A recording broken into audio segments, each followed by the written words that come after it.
Comment accompagner l'enfant à devenir autonome? Alors, ce mot d'autonomie, nous l'utilisons beaucoup, mais peut-être faut-il le préciser. Parce qu'on ne peut pas être autonome en tout. Quelqu'un qui serait autonome en tout, d'une certaine manière, bon, il serait tellement autonome qu'il n'aurait plus aucune relation avec personne. Un être humain, il naît très hétéronome, très peu autonome, mais il devient autonome dans un certain nombre de domaines.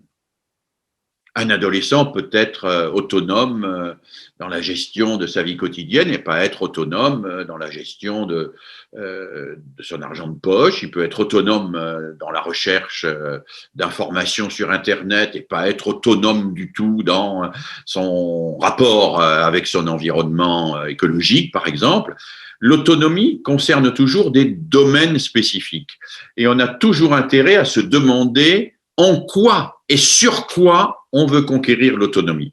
Et si on veut aider un enfant vraiment à être autonome, eh bien, prenons des cas, prenons des exemples, prenons des situations précises. Allez, un enfant doit être autonome dans sa manière de construire un exposé sur une question donnée à l'âge de 12 ou 13 ans. Bon, ben d'accord, ah ben alors on va s'y mettre. Qu'est-ce que je dois lui donner comme consigne pour qu'il devienne autonome?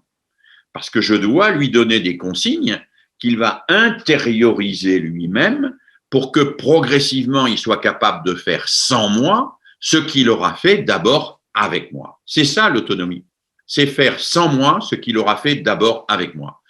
C'est ce que le grand psychologue russe Vygotsky appelle accompagner l'enfant dans la zone proximale de développement. La zone proximale de développement, c'est une notion un peu barbare, mais ça renvoie à quelque chose de très simple. L'enfant, il sait marcher quand on lui tient la main.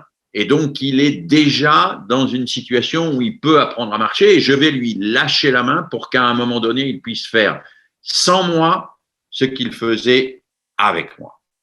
Donc, nous accompagnons et à un moment, nous nous retirons. Et souvent, eh bien, nous sommes trop obsédés par l'accompagnement et insuffisamment attentifs au moment où on se retire, au moment où on enlève l'aide que l'on a dans un premier temps apportée.